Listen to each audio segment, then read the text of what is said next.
Magandang umaga po sa ating lahat. Andito na po si Professor Tonton Contreras sa isa na namang edisyon ng Usapang Politika, ang kauna-una nating episode ngayong 2026. Pasensya na po at mula noong after ng December 21 hanggang January 5, wala po tayong Usapang Politika. Nagpaalam naman po ako sa inyo no, sapagkat ako po noon ay syempre bakasyon naman. Nagpunta po kami ng aking pamilya sa Bangkok. Doon po kami nag-Christmas at nag-New Year. At tapos pag-uwi namin, dumaan kami sa Singapore. Kasi kumpleto yung pamilya ko. Yung anak ko na nasa US ay umuwi at sama-sama kami. So, sabi ko, ayokong mag-usapang politika. Gusto ko mag-focus muna sa pagpapahinga. Pero ngayon taong 2026, balik na ulit tayo. At marami na naman tayong pag-uusapan at pagkikwentuhan tungkol sa politika sa Pilipinas. At ngayon, ang pambungad nating paksa ngayon ay tungkol sa eleksyon 2028. Sabi nyo, ang tagal pa ng 2028, ilang tumbling na lang po yan. Parang less than 3 years na lang, 2026, 2027, at tapos Mayo ng 2028, andyan na, kabungad na. At malinaw naman po sa ngayon, sa kasalukuyang hilatsa ng, kasi unang-unang realidad, si Pangulong Marcos, hindi na siya pwedeng tumakbo as president sapagkat constitutionally na siya barred from running. Siya ay term limited. Sa madaling salita, yan po yung ating sistema dito sa Pilipinas ang presidente 6 na taon pero walang re-election. Pero pwede naman tumakbo si Pangulong Marcos, pwede siya mag-vice president, pwede siya mag-senador, pwede siya mag-gobernador, pwede siya mag-congressman. Definitely hindi siya pwede mag-presidente uli. At sa ngayon, ang matunog na nangunguna sa mga surveys ay si Sara Duterte. Mga 30% ang mga nakukuha niyang suporta. At nakikita na kung titingnan natin sa mga trust and approval ratings, ang Pangulong Marcos bumababa ang kanyang ratings. Pababa. And in fact, -2 pa nga siya sa isang survey. Ang kanyang under the water, ang kanyang ang kanyang trust rating. Samantalang si Sara Duterte, bagamat bumababa, ay andun pa rin, positive pa rin at medyo mataas. Of course, yung mga tao nagsasabi na yan, pababa na, pabulusok na ang rating ng Pangulong Marcos. Pero dapat nating isipin yung mga kritiko niya na nagbubunyi, it doesn't mean anything. It's just basically that people are not happy with him. Right now, he is being penalized for what is happening in the government, yung mga corruption, allegations of corruption. Maraming hindi masaya sa kung paano tinutugunan ng gobyerno yung bilis. Hinahanapan pa rin ng mga big fish na mahuli o kaya makulong. Nangako siya na before December ay may makukulong ng big fish. Apparently, sa mga tao, hindi pa big fish ang mga diskaya. So, kailangan may mas mataas pa doon para may makulong. And siyempre, typical naman yan, ang Pangulo ay laging siya yung masisisi. At talagang typical naman sa mga aming mga political scientists, laging tawag namin dyan nasa na siya, tapos na yung honeymoon period. Lame duck na kung madaling salita. Hindi naman yan siya lang even presidents in other countries, even presidents in the Philippines in the past, mababa na rating na kalahati, patapos na yung term.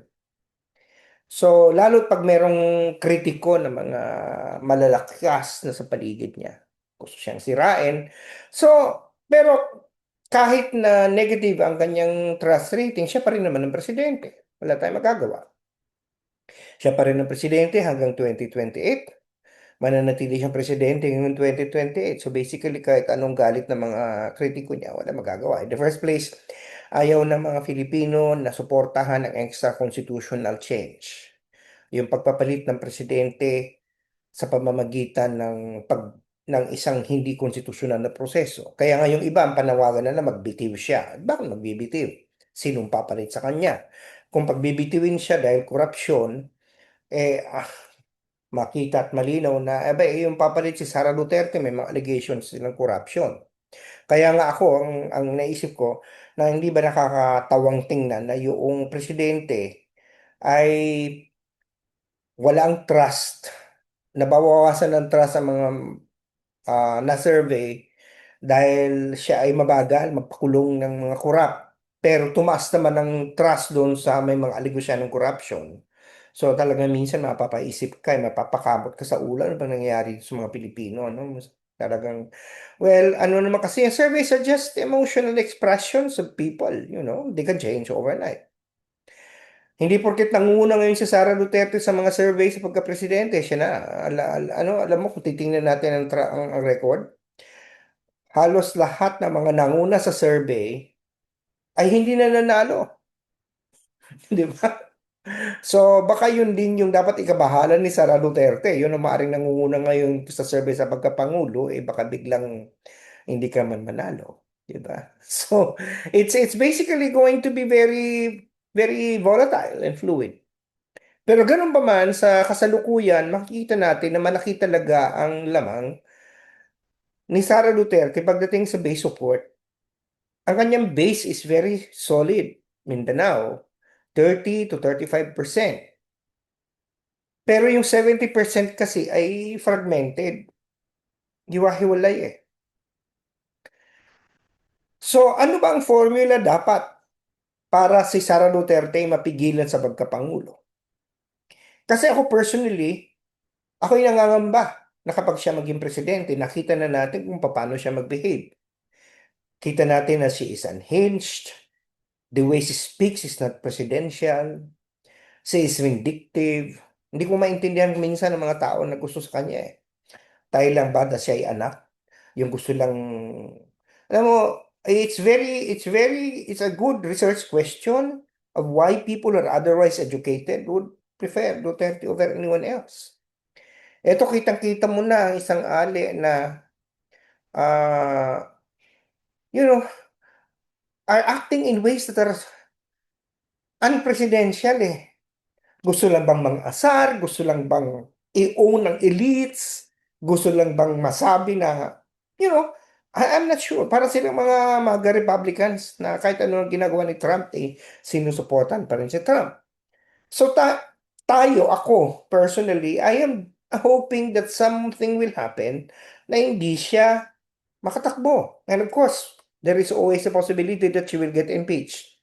Kasi pag in-impeach siya, tapos na ang boxing, hindi siya pwedeng tumakbo. Di ba, right?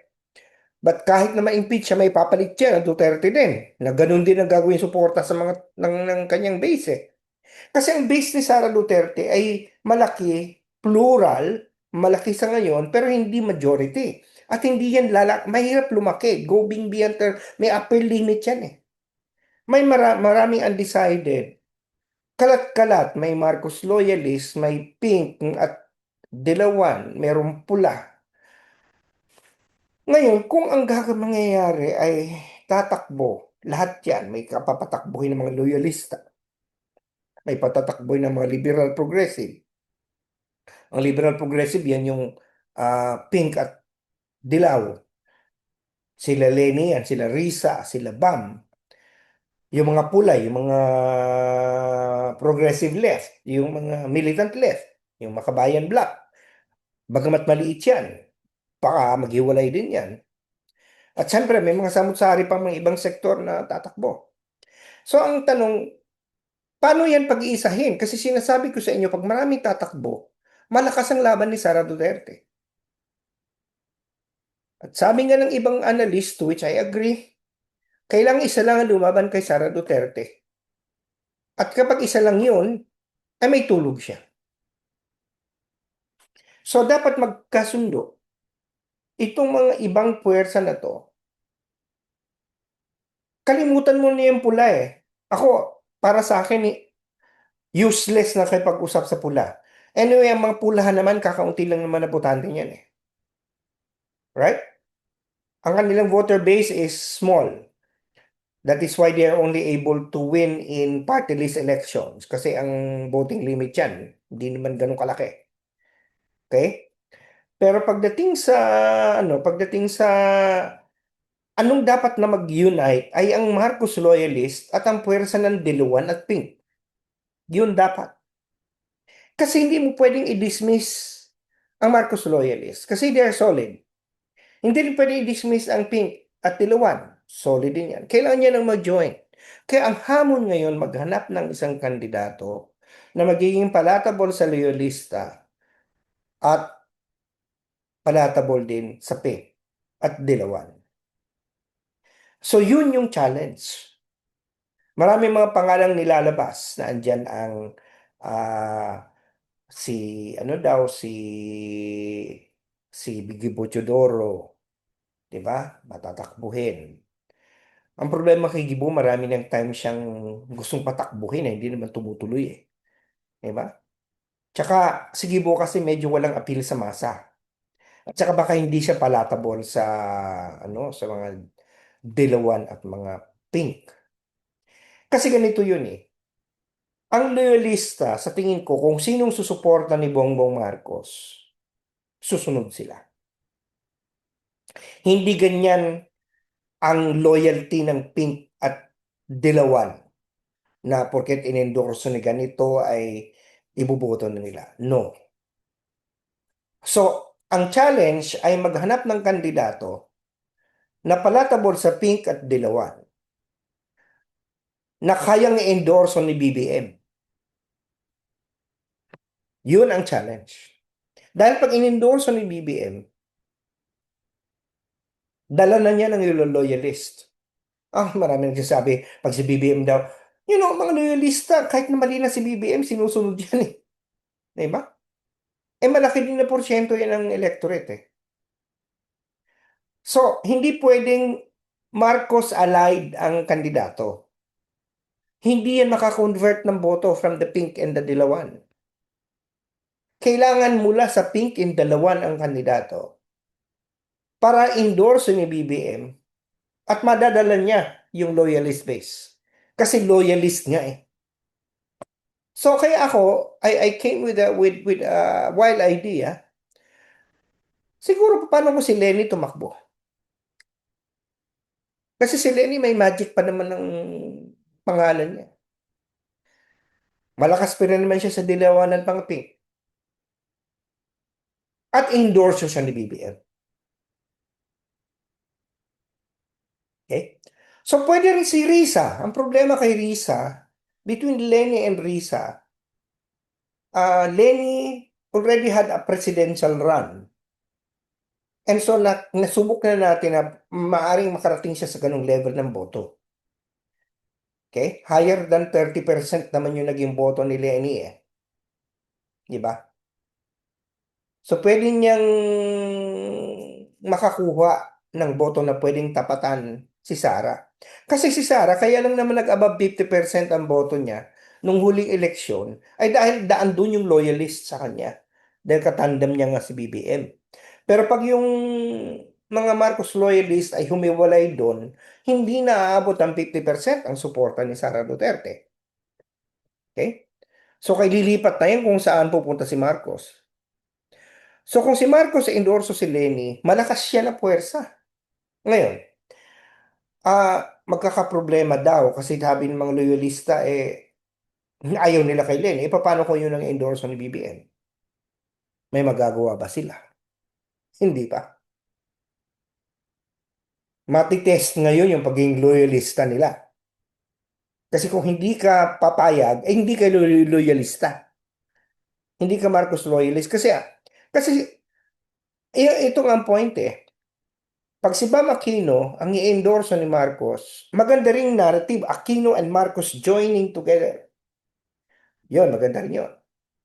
And Bam Aquino also proved to be an election vote getter nung last election. Ang problema lang kay Bam, may mga ugong-ugong na nagsasabi na ang agenda daw yata ng mga Aquino ipakulong si BBM. We don't know that. Somebody told me that. Pagkatapos ng eleksyon na ito, kung manalo sila, ipapakulong nila si BBM. But I think I'm for Lenny being endorsed, but I have no problem if Bam Aquino also runs and be endorsed. Okay? Si Lisa kasi pwede rin eh. Pero ngayon, so it's a Lenny or Bam endorsed by BBM. But who is going to be the vice president? Ito ngayon ako. Kailangan taga Mindanao ang kunin nilang kandidato. Kasi talaga ang solid ang base ni Sara.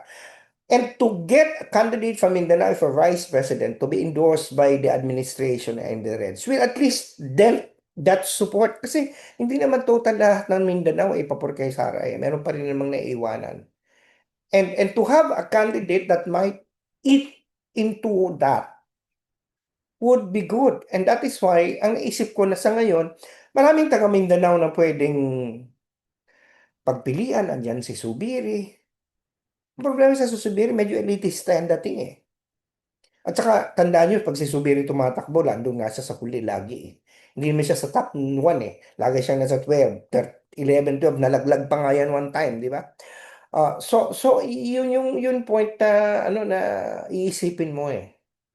Sino sa Mindanao ang hindi, pwedeng Muslim, pwedeng sa BARM, pero walang ano eh, walang hanggang, pero ang maganda naman pag igagawing vice president ay taga Mindanao na Muslim, baka makakuha ng boto for the president. Ang problema, uh, you know, it must be someone who has the ability to also compete at the national level. And this is why pumapasok sa isip ko si Nicolas Torre III.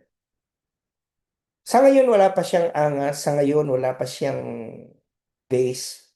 But if he is going to be marketed as such, lalo't iniligay siya sa sa MMDA, order ang kanyang dating, di ba? Peace and order, kalinisan. Yan ngayon inamor sa mga tao kay mga Duterte. Siya yung peace and order eh. Pag si Torre i-package ng ganun, taga Mindanao pa siya, ang mukha niya ay very, very similar to Duterte. Di ba? Ang kanyang demeanor, nung hinamon niya pa si, si, yung anak ni Duterte to a boxing match. Di ba? Si Baste, hindi naman dumating. May ganun siyang klase ng populist na dating. So, a Robredo, Torre, or a BAM, Torre partnership can easily be marketed as a foil to Sara Duterte, or if she gets impeached, whoever is going to be running the Duterte camp or from the Duterte camp. Now, kasi ako, it is not an endorsement. I'm just telling you the possibilities. Kasi ako, ang boto ko usually, iba doon sa kung ano yung tingin ko sino mananalo eh. Kasi sa ngayon, ang importanting project dapat ngayon, ayan na yung corruption, ayan na yung mga anti-dynasty debates. Pwede yan. Pero ang pinag-uusapan natin dito, ano yung kinabukasan ng Pilipinas? Yung paano natin i-contain ang threat, the threat of Sara Duterte. Yun lang. And for me, hindi na pwede dito yung ayoko na. Pag si Marcos endorse sila na ayoko na. Hindi na ako loyalista. Ganun. Di ba? Parang anong inuuna mo, yung pagiging loyalista mo o yung kinabukasan? O anong gusto mo? Hindi ka boboto kay Lenny para manalo si Sara. O di, ano ngayon ang mas masama? Si Lenny na kaalyado na ni Marcos or ang Duterte? Di ba? Ang mga pick naman, baka naman sabihin nila, ay naku, ayaw na namin kay Lenny kasi in-endorse ni Marcos. Sabi nyo sabihin, you're going to throw away the possibility of a Lenny presidency just because she was endorsed by a Marcos. So dito papasok yung nasaan ang inyong pagmamahal sa bayan. Ang minamahal nyo lang ba ay yung mga brand nyo? Di ba? I think what is more important is the interest of the Republic. And for me, as an analyst, as Sara Duterte presidency in 2020, it is going to be very bad for the country. I'm not the only one saying that. We have many saying that. It's going to be again a rewind back. These people that we don't like, these social media enablers that we despise, they're going to be back in full force. Even worse. I will fear for the country. So dapat ngayon pa lang, ang pinagkakaabalahan nyo na ay mag-unite ang loyalista at ang pink at ang dilawan. And that could not happen if people will be purists. Yung mga komunista at sosyalista at left at mga makabayan, black, bayaan mo na sila. Kakaunti lang naman yung mga yan. Maingay yan pero kakaunti yan. They will always be against anyone anyway. whether it's from their own ideological plank or whether it's from the administration. Eh, ang mga liberal progressive, di naman nila kasundo eh. Pagdating nga sa rally, magkaiba sila ng venue. Yung isa sa Luneta, yung isa sa EDSA. Di ba, hindi yan magkakasundo. Don't mind them. What is more important is that the loyalists and the liberal progressives, the pink, the centrists should join together.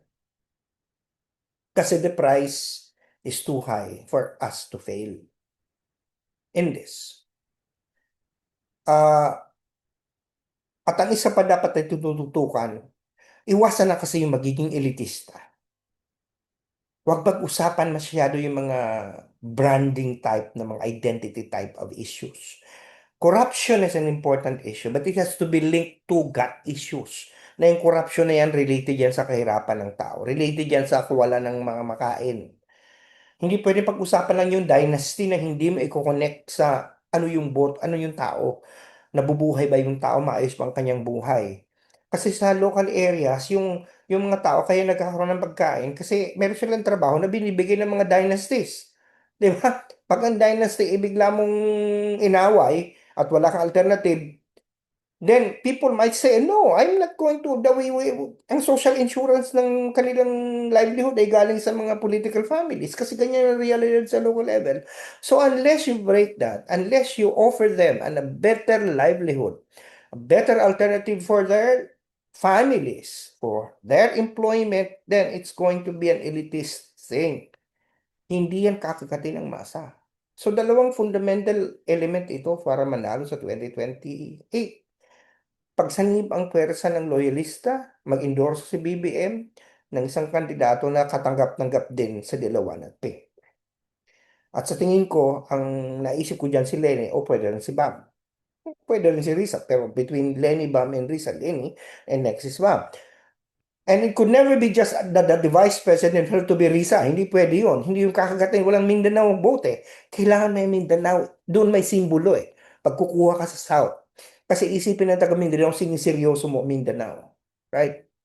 Now, that's one. Number two, dapat ang issue na paggaganahin, issue ng kabuhayan, issue ng pagkain, issue ng trabaho. Yung mga issue ng mga korupsyon, importante pero ililink mo yan sa kabuhayan at pagkain. Yung dynasty, ililink mo yan sa kabuhayan ng pagkain. Yan ang winning formula for 2020. So yan muna mga yung mga followers ko at mga tagapakinig. Salamat at 2026 na patuloy pa rin kayo sumusubaybay sa akin. Okay, so ito po tayo uli. Lagi nagsasabi na sana nakapagturo ko yung kaisipan, haplos ko mga puso at napabago kong panahon sa buhay, lalo sa pampolitikal. Dahil sabi sa akin ng Lasal, Teach mind, touch heart, and transform lives. At sana nakapagsilbi ako sa bayan dahil sabi sa ng UP, serve the people. Sige, sa Biyernes ulit tayo magkwentuhan dito sa Usapang Politika. Ito po si Professor Tonton Contreras, lagi nagsasabing mag-ingat po tayo lagi, 2026 na magbago na tayo. 2026 na ano yung bagong ganap. Okay? At mag-isip. Huwag laging masyadong emosyonal. Huwag masyadong banat lang ng banat kung anong sinasabi ng hindi nagbabasa. Okay? Okay, ingat po talaga. Lagi yung sinasabi, UP naming mahal, aning mula saan. Maraming salamat at see you Friday. Bye for now.